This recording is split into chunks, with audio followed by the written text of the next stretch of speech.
পুজো তো স্টার্ট হয়ে গেছে আর আমার শপিং এখনও পর্যন্ত কমপ্লিট হয়নি, তাই আজকে আবারও বেরিয়ে পড়েছি শপিং করতে। আর শপিং না করলে পুজোতে কীভাবে ঘুরবো, তাই না? তো যাই হোক, আজকে গিয়েছিলাম একটু দোকানে, আমার বাবার একটা জামা চেঞ্জ করা ছিল, তো ওটা আমি চেঞ্জ করতে গিয়েছিলাম। আর এখানে এত ভিড় কি বলবো, মানে এখনও মানুষ শপিং করছে। আমি তো ভাবছি মনে হয় আমি একাই পড়ে আছি। তো আমরা কিছুক্ষণ ওয়েট করার পর জামাটা চেঞ্জ করে নিলাম, আর তারপরে গিয়েছিলাম আমাদের জন্য কিছু কুর্তি দেখতে, মানে এমনি সবসময় পরার জন্য।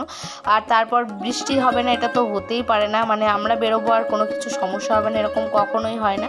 তো বৃষ্টি চলে এসছে, ওইখানে আবার অনেকক্ষণ ওয়েট করলাম, ওয়েট করতে করতে তারপর আবার গেলাম একটা জুতোর দোকানে। তো ওখান থেকে নিয়ে নিয়েছি জুতো। আর তারপর গিয়েছিলাম ঘুষকরা স্টাইল বাজার ওপেন হয়েছে, ওখানে স্টাইল বাজারে একটু কালেকশনগুলো দেখতে গিয়েছিলাম।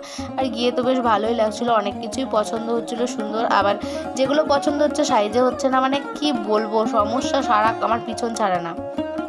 তো তারপরে একটু এই ড্রেসগুলো দেখছিলাম, সব